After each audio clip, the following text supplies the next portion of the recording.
Who's ready to bring some positivity back into our day by continuing our top 10 favorite Pokemon series with Generation 3?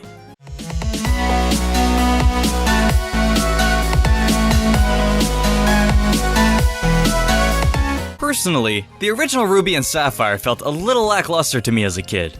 It was not a bad game at all, I'd give it a solid 7.8, but it was most likely me getting a little too overhyped for this generation.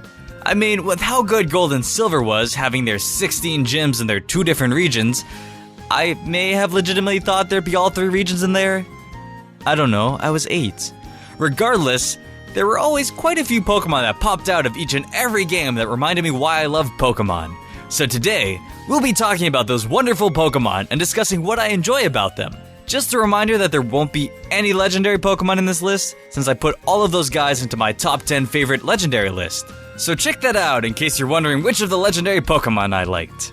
Anywho, without further ado, I hope you all enjoy my top 10 favorite Gen 3 Pokemon. Number 10, Shedinja. I enjoy Shedinja for its unique way of catching one, and because it's an interesting Pokemon. I cannot even begin to count how many times I've tried to mess around with this guy in competitive battles. Not because I did it a lot, but because I actually forget how to count all the time. It's 5, 6, and then 7. 7! Oh my gosh, I did it. Shedinja is just an interesting Pokemon. It has only 1 HP and is only affected by moves that are super effective. It also introduced the ability Wonder Guard, which was the funniest thing to see as a kid when people would glitch that ability onto Spiritomb or Sableye, and they would be invincible. It may not be the strongest Pokemon, or the sturdiest Pokemon, but its name is a pun, and we all know that's enough criteria to be on a list for me. Number 9, Slacking. I love the Slacking evolution line because it really represents the average working person.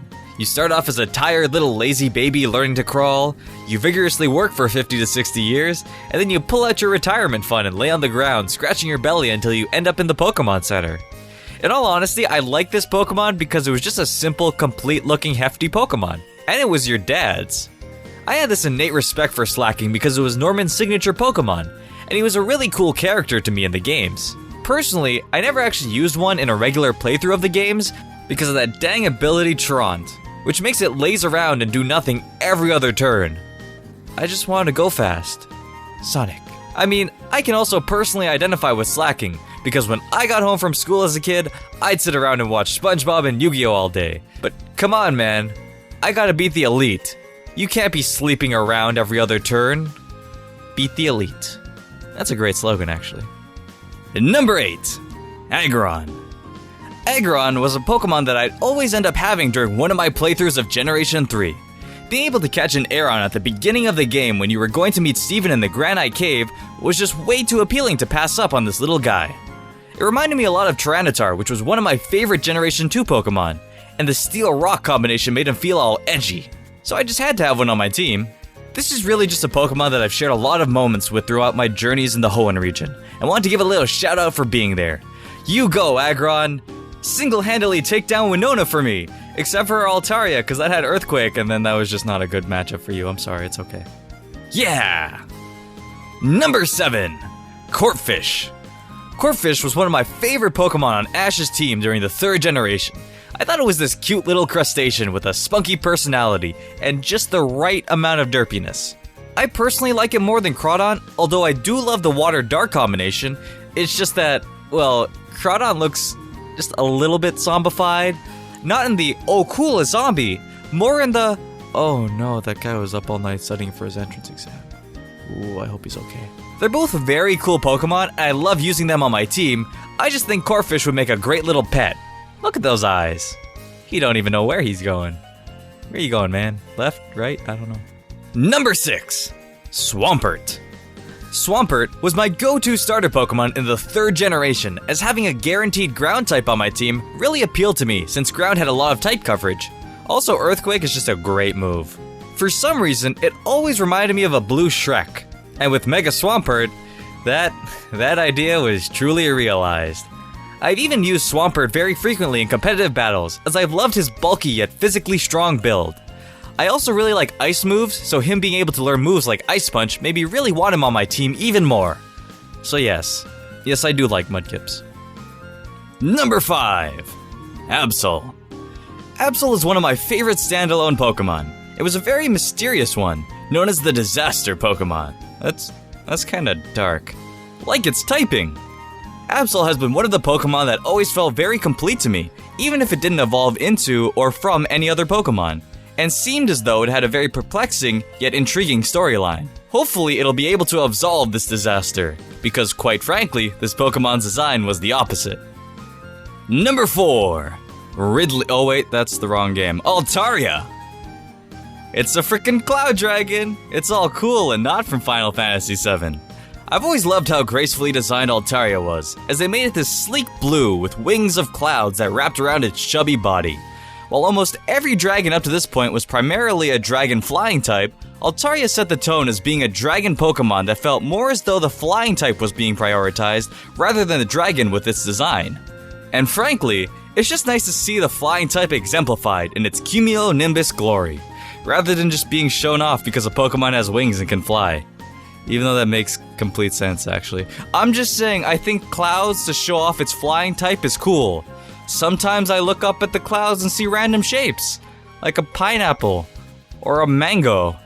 You go, fruity clouds. Become random shapes that my friends requested on Discord. Number 3. Melodic. Nothing like the graceful Pokemon of Gym Leader Wallace, who took forever to take down. You know when a Pokemon is that tough, you really have to give it some respect. I do like how hard this Pokemon is to obtain, as it makes Melodic feel even more like a rare Pokemon, with having to fish out a Feebas and then growing some beauty berries to give it a makeover. Design-wise, it is very majestic and unique looking, and when you combine that with the amount of work you have to put in to even obtain one, it feels incredibly rewarding when you finally have it. And honestly, Pokemon needs more difficulty in different areas, so having some unique and tougher ways of catching and evolving Pokemon has always been an appealing thing to me. Especially when the reward of all that hard work is an awesome Pokemon like Milotic. Number 2. Metagross.